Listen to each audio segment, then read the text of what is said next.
하나님, 하나님이 이곳에 계시고 저희가 그 하나님을 찬송으로 예배하고 기도로 예배했다면 저희는 온전한 영원한 복을 받은 줄로 믿습니다. 하나님 이곳에 좌정하시고 말씀을 베풀어 주셔서 저희가 말씀의 백성이요 말씀 먹는 자녀들이요 그 양식으로 사는 자들임을 증명할 수 있도록 보일 수 있도록 은혜 내려 주시옵소서.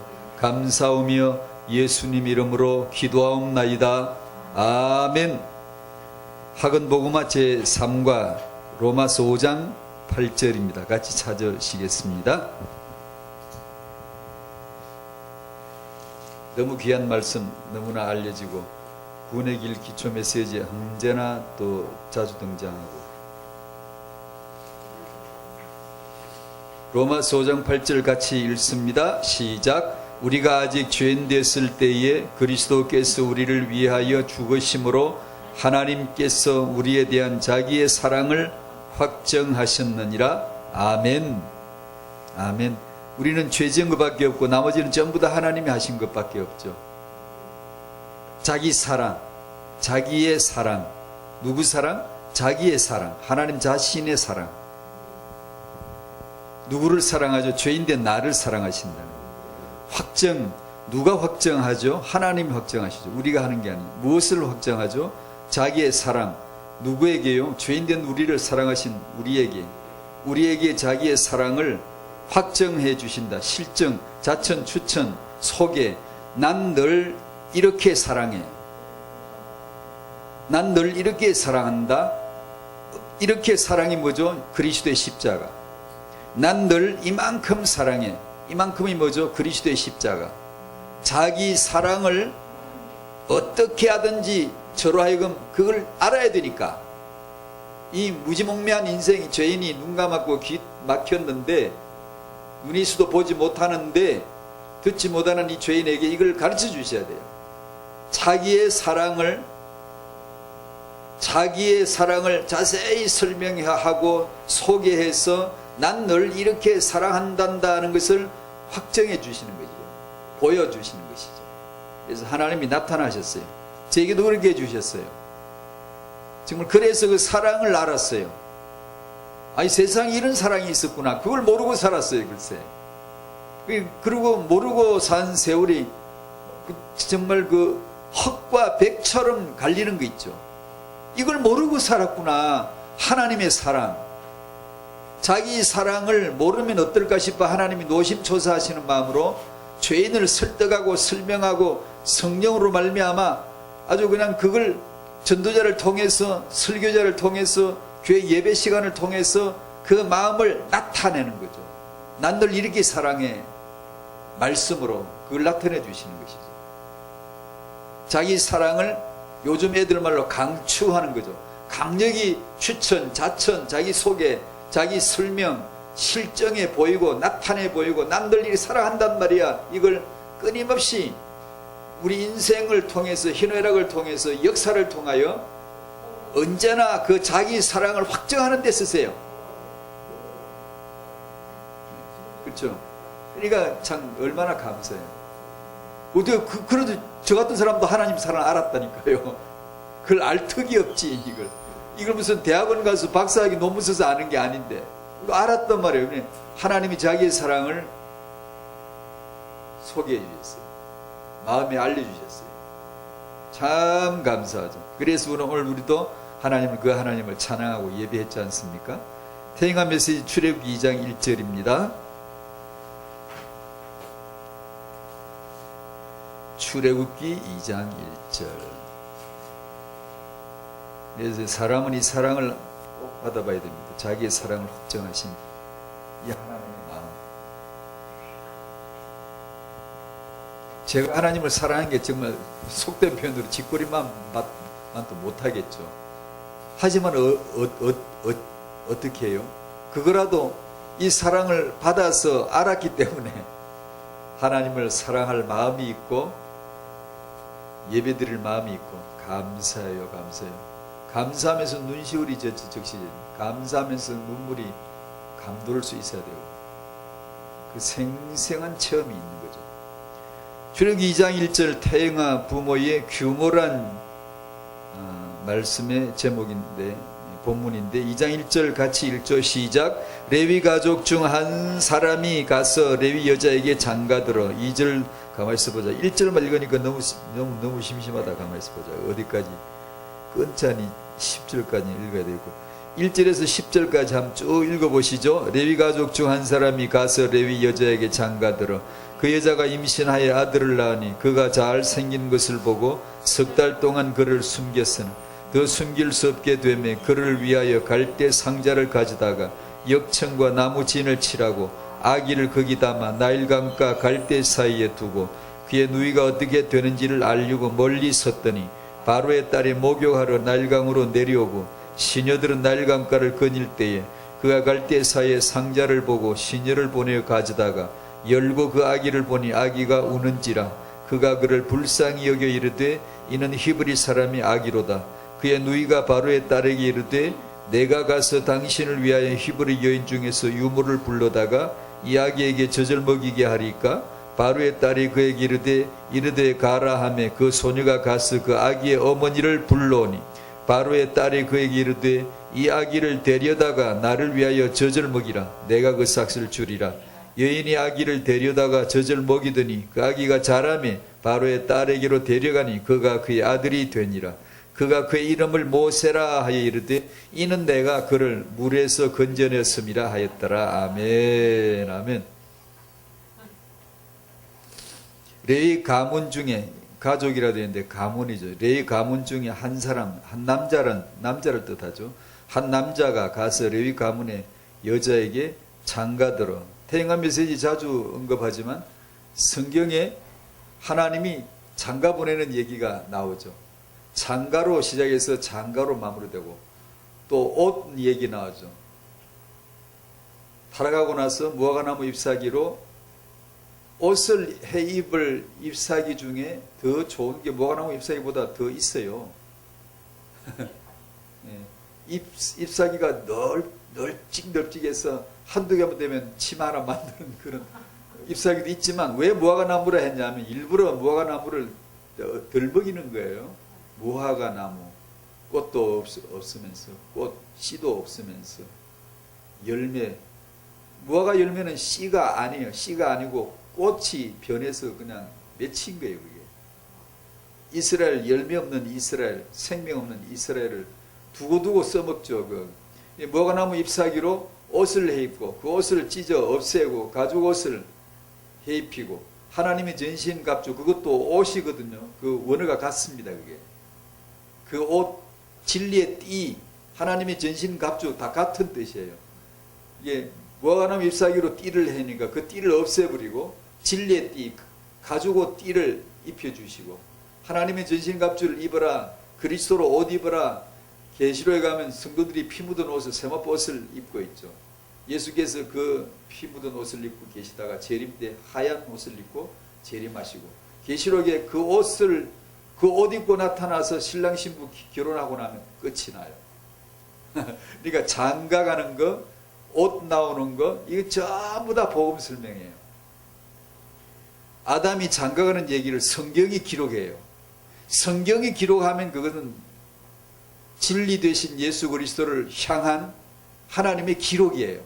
예수 그리스도를 계시하시기 위한 하나님의 기록물이에요.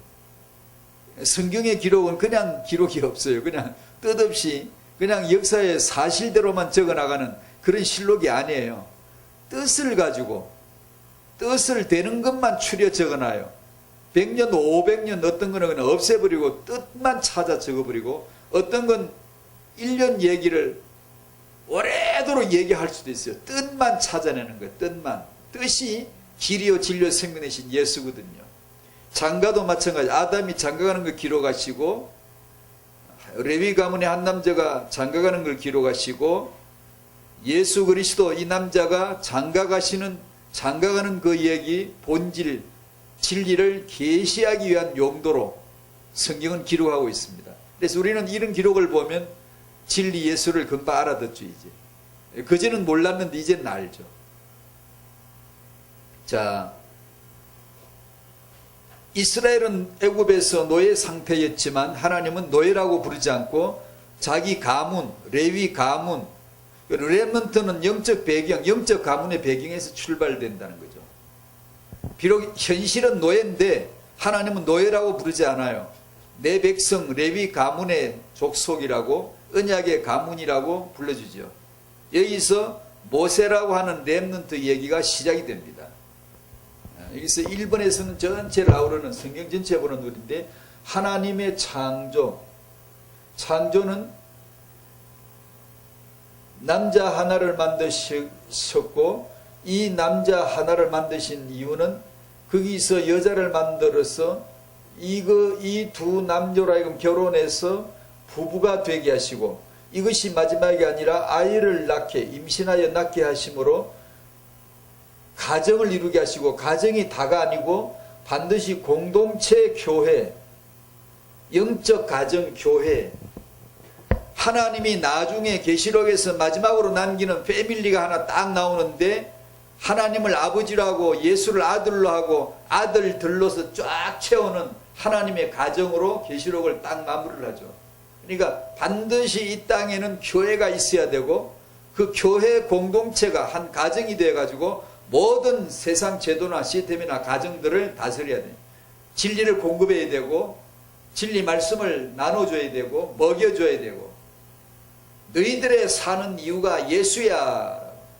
눈에 보이는 모든 것은 보이지 아니하시는 예수 그리스도를 위하여 존재하는 거야 라는 영의 양식을 공급해 먹여줘서, 이 결혼과 임신, 출산, 육아가 그리스도를 향하여 일제히, 모든 식물이 태양을 향하듯이 그렇게 일제히 예수 우리 왕이여 이곳에 오셔서 그 예수를 향하도록. 우리 지금 그렇게 했잖아요. 목소리도 예수를 향하고, 노래도 예수를 향하고, 우리의 마음도 예수를 향하고 다 했잖아요. 우리 영혼이 세포가 다 예수를 향하지 않습니까? 이게 하나님의 뜻이에요. 홀로 하나를 지으셨는데, 하나가 목적이 아니라 거기서 둘을 내시고, 그 둘 가운데서 자식을 낳게 하시는데, 그것이 끝이 아니라 가정을 이루게 하셨는데, 그것이 또한 끝이 아니라 하나님은 영적 출산하는 교회를 세우셔서 이 지상의 센터가 되게 해주셨어요. 그리스도의 몸된 교회, 주는 그리스도시요 고백한 자는 교회 가족이 되는 거예요. 하나님의 권속이 되는 거예요. 가족이. 이 하나님의 가족으로 하나씩 뽑아내 불러들이는 작업이 지금 이 세상에 있어요. 하나님의 사역입니다. 육신의 부모, 자식은 육신의 가족관계, 호적관계, 성시, 이것은 번개처럼 짧은 한시적이고 순간적인 것으로 부여된 것이고요. 하나님의 가족으로 뽑아들이기 위해서 설치하는 그물과 같습니다. 방편을, 그물을 쳐놓고 거기서 고기를 잡듯이 그걸 쳐놓고는 잠시 번개와 같이 빠른 육신의 시간 동안 그 사이에 하나님의 가족으로 불러들이는 거예요. 예수 성시로, 예수를 믿는 자가 하나님의 자녀가 되도록, 이렇게 하나님의 가족으로 거듭나도록, 중생에 거듭나서 하나님의 호적에 탁 들어가도록 하나님의 가족들만 싹 데리고, 그러니까 부모 자식이라도, 부모가 예수 믿었다고 해도 자식이 예수를 안 믿으면 그 자식은 하나님의 가족이 될 수가 없어요. 그게 이 땅에서는 수단으로서의 가족이었으니까. 그렇죠. 제가 어제 우리 교회에서 전한 메시지가 생각이 나네. 유대인들은 예수를 믿는다고 따라다녔지만 그 믿는 게 아니었거든요. 그게 믿는 게 아니란다. 믿는 거란, 예수를 믿는 거란, 나는 예수를 믿습니다, 그게 예수를 믿는 게 아니라 그리스도가 네 안에 계시는 것을 너가 아는 것이야.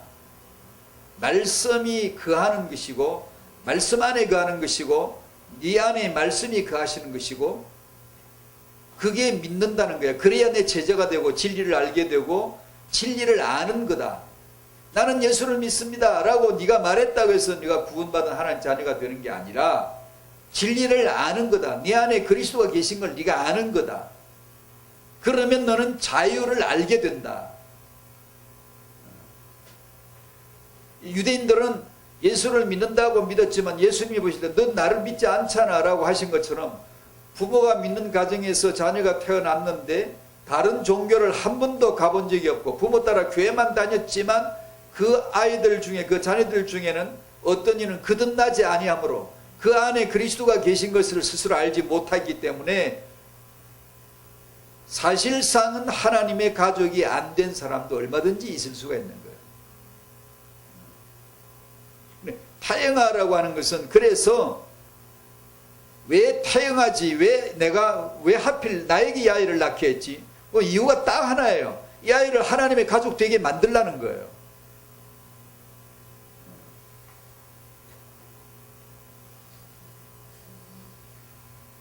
그렇지 않으면 버림을 받은 자이니라 심판을 받는다, 지옥에 간다, 죄삭은 사망이다 라고 해도 은혜 아래 있지 않으면 그 말씀들은 하나도 가치가 없어요.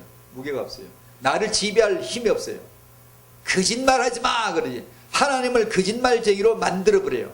성경 66권도 거짓말이야. 난 그딴 걸 안 믿어 라고 거짓말로 확 돌려버리죠.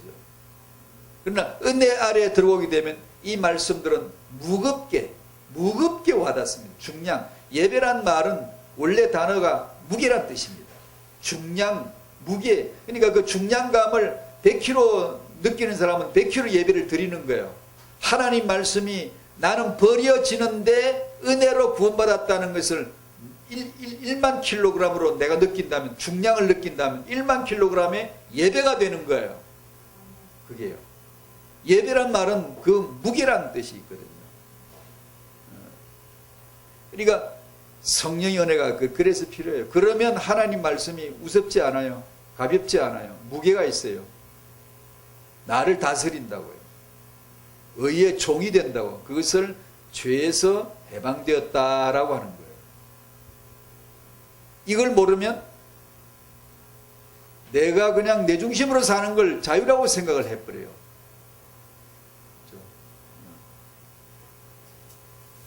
자, 오늘의 주제인 규모. 규모는 복음과 규모는 이 주제는 참으로 중요한 렘넌트에게 우리들의 후대들에게 온전한 모습을 보여주는 중요한 그림인데 이 규모를 전달하는 통로로서 부모가 존재하게 된다. 하나님은 렘넌트를 나시린을 부모로 통하여 세우셨고 부모를 통하지 않고는 세우시지 않잖아요. 마귀는 역시 네피림을 부모를 통하여 일으키죠. 세우죠. 낳게 하고 기르게 하죠. 인본주의 인문학을 불신앙적인 세상 역사를 지식과 학문을 얼마나 세밀하게 가르치는지요. 얼마나 치밀하게 칩을 심듯이 뇌세포에 심어놓고 지각에 심어놓고 평생 떠날 수가 없게 철저하게 율법주의에 올가매고 세상 지식과 학문에 철저하게 신봉자, 세상 지식이 메시아지요. 그들에겐요. 그래, 정말 요즘은 그런 말을 들어본 적이 별로 없네. 하도 개인적으로 1:1 전도가 요즘 제가 많지 않았어요. 예전에 젊어서 이렇게 전도하다 보면 간혹 자주 만나는데 야, 이 사람은 정말 해박하다. 정말 지적이구나. 어떻게 그렇게 많이 아는지 몰라요. 정말 지식이 넘치고요. 아주 의구사가 지성이 홀로 넘쳐요. 이것 때문에 이제 망하게 생긴 거예요.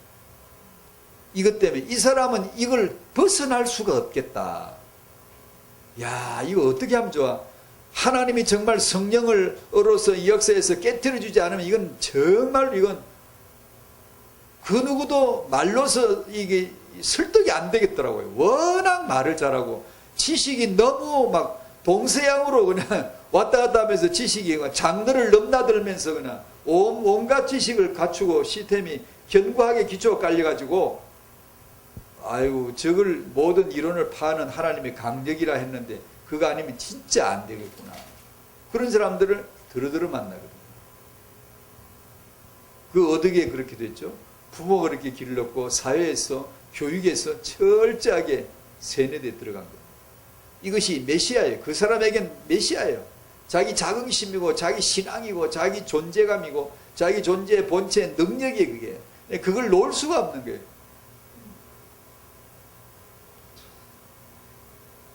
그런 사람들의 인본에 이렇게 사람 중심의 사상이 잡힌 사람들에게 종교는 굉장히 설득력이 있거든요. 왜냐하면 종교는 인간 중심, 인본 중심, 사람 중심, 마음 중심으로 가르쳐주기 때문에 내가 내 심력을 넣고 마음의 힘을 넣고 염력을 넣고 생각의 힘을 개발하고 내 마음에 집중하고 공부도 집중이고 연구도 집중이고 사회생활에 다 집중이거든요. 근데 종교는 마음 수련 집중하게 해주는 거거든요.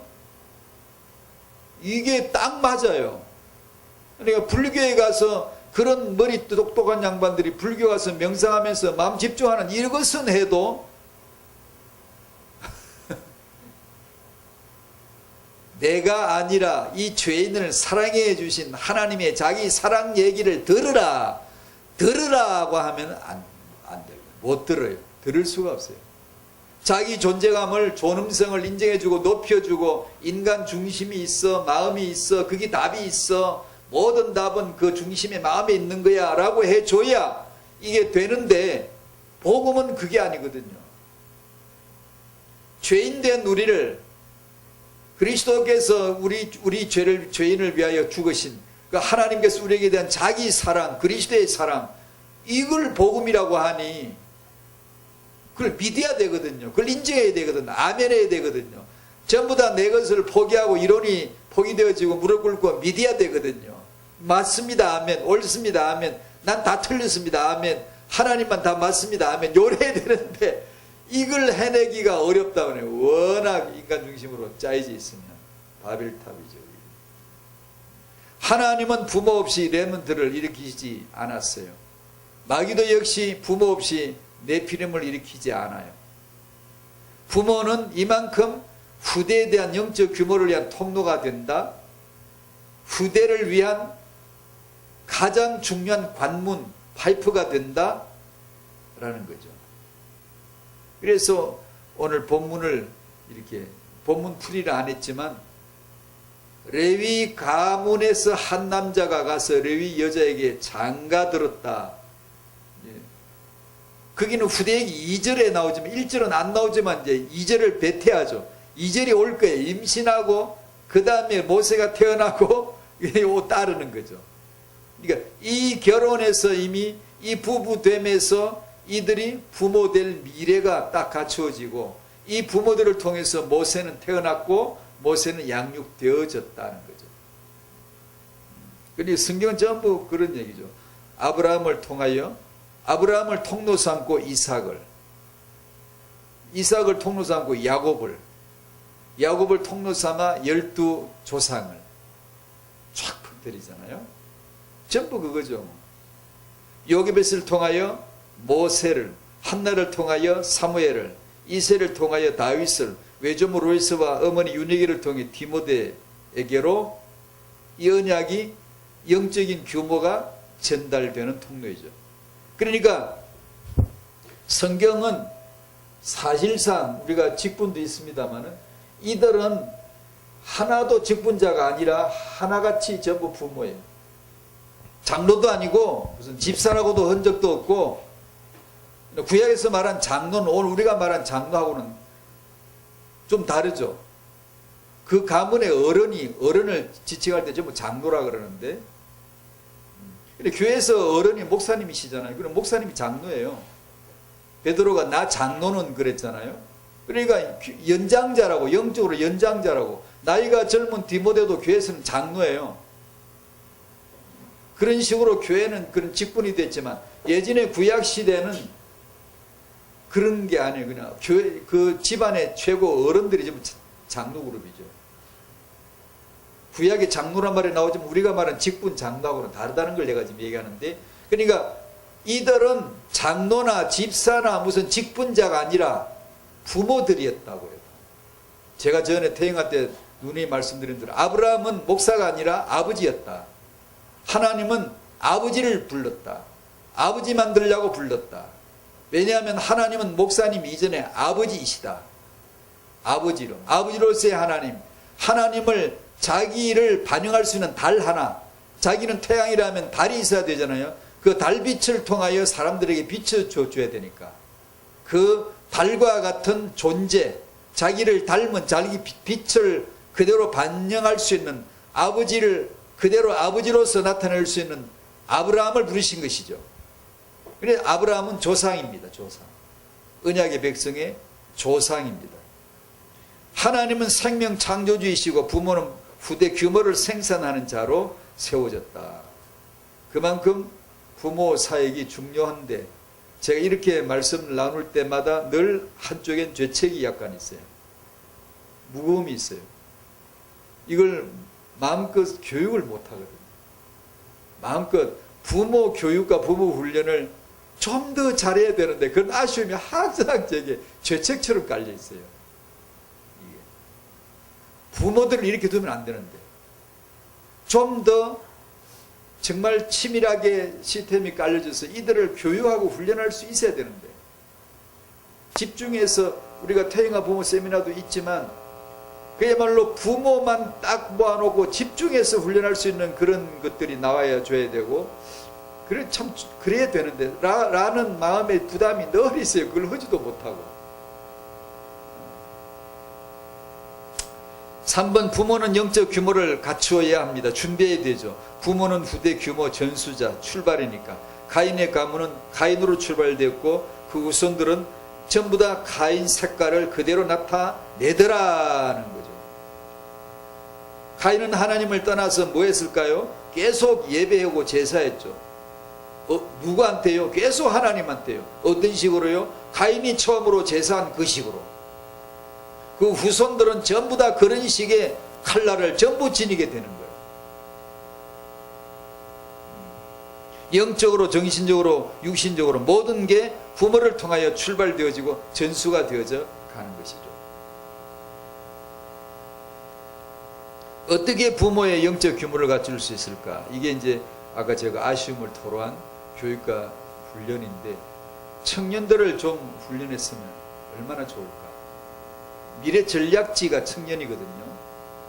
청년에게 이 언약적 비전을 정말 강렬하게 심어줄 수 있고 이를 내다볼 수 있도록 해줄 수 있으면 참 좋겠는데 그 다음에 임신 이전의 부부, 임신부, 육아 중인 부모들 이들이 말씀에서 나오는 영적 규모 말씀의 은혜를 받고 말씀 앞에 엎드릴 수 있는 말씀 앞에 정말 눈물로 감사할 수 있는 하나님께서 자기에 대한 우리에 대한 자기의 사랑을 확정하셨느니라 이 말씀을 생생하게 체험해야 되거든요. 오늘날의 가장 위기는 그거예요. 제가 그냥 괜히 막 문제 제기만 하고 답도 내지도 못하면서 그런 것처럼 보이지만 우리들의 저의 문제가 그거예요. 구원이다, 죄사합니다, 임마누엘이다 어마어마한 말들이에요. 어마어마한 엄청난 말들이에요. 그런데 우리에겐 여전히 혁명이 없어요.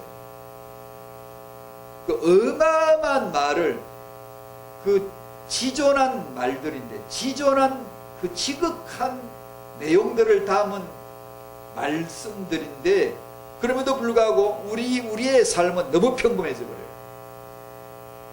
너무 혁명이 별로 없는 거죠. 이런 점은 우리 메신저들은 정말 금식하며 기도해야 된다고 생각해요.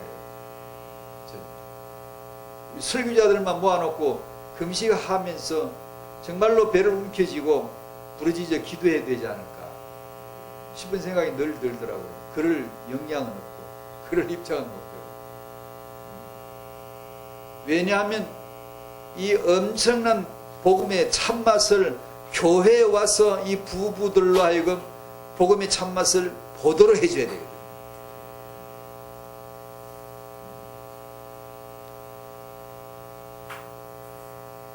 그럴 때 태영아 부부들 부모들이 교회의 축복을 회복하고 교회 공동체란 하나님의 진정한 영적 가족, 가문, 영적인 하나님의 권속이 되는 그것을 이제 알도록 이게 되어져야 돼요.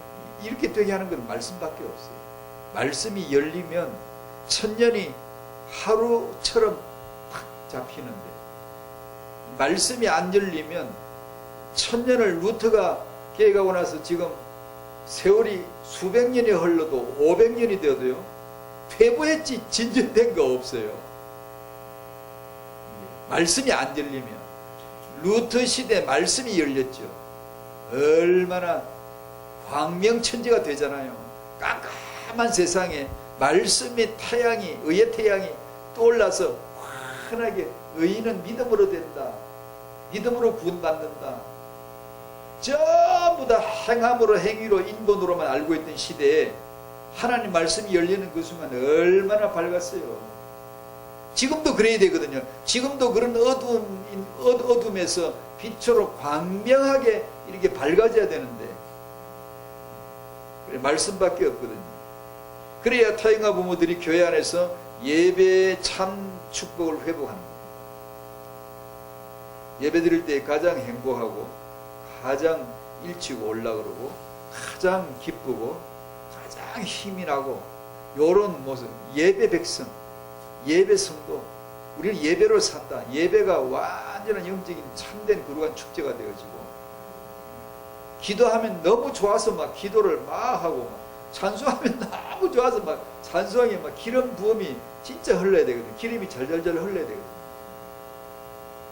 기름 부음이 없으면 찬양이 참 메마릅니다. 이게 힘듭니다. 그런 면에서 이제 찬양 인도자나 사회자나 대표 기도자나 설교자나 이런 맡은 자들은 정말 기도밖에 없어요. 정말 기도해야 됩니다. 그래서 성령의 기름 부으심을 받아야 돼요. 그게 영적 직분이에요. 복음과 규모, 육아와 교육,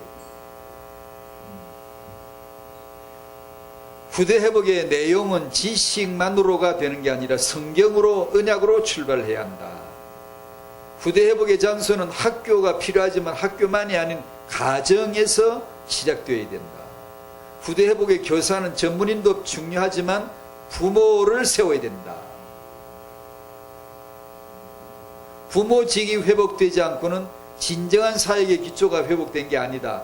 전문인 사역, 저희 이제 성교국의 총무 최지영 총무가 그 부모센터, 치유센터를 열었잖아요. 이런 전문인 사역이 좀 더 어떻게 전개될 수 있을까, 시스템화될 수 있을까.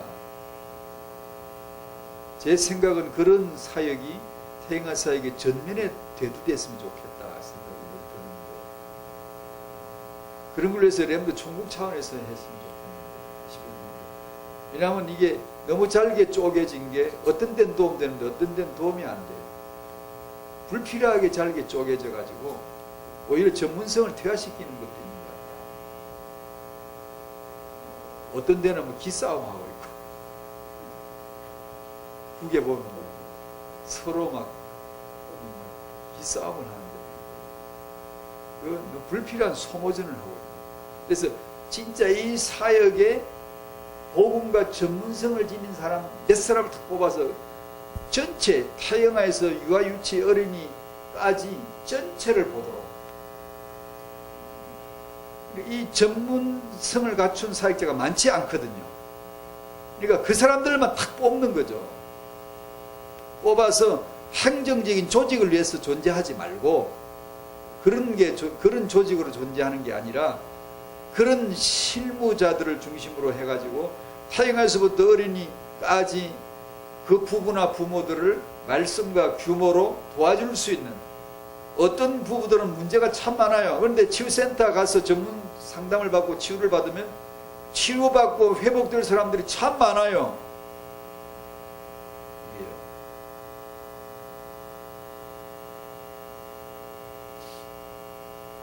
내용은 지식이 아니라 성경이다, 말씀이다. 장소는 학교뿐이 아니라 가정이다.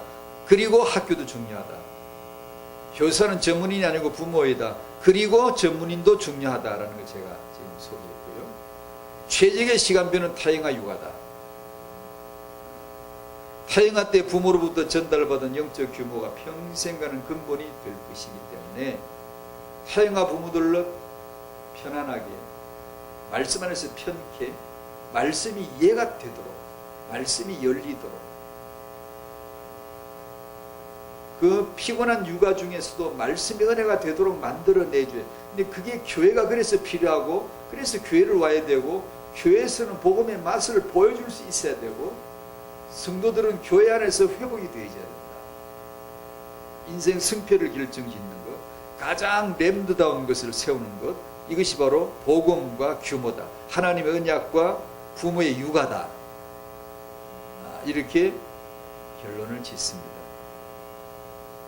우리 후대들 렘넌트들이 복음과 규모를 갖춘 은혜 받은 자들로 세워지기를 축복합니다. 아멘. 오늘 일찍 끝났네.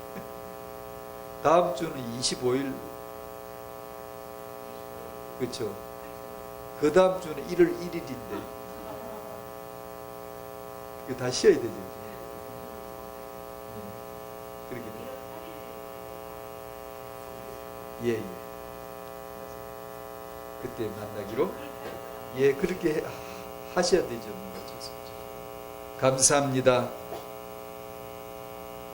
우리를 축복하신 하나님, 하나님의 자기 사랑을 우리에게 확증해 주셔서 감사합니다. 이제 우리를 통하여 후대들, 교회 안의 렘넌트들 복음으로 회복되어지고 우리를 향하신 하나님의 그 사랑이 저들 안에도 확증되어지고 시대 살릴 복음의 사람 렘넌트들로 세워지게 되기를 축복합니다. 복음과 규모가 하나님 언약과 부모의 육아를 통하여 전달되어지고 기초가 놓여지고 쌓아져가는 언약의 렘넌트들로 삼아 주시옵소서. 예수님의 이름으로 기도하옵나이다. 아멘.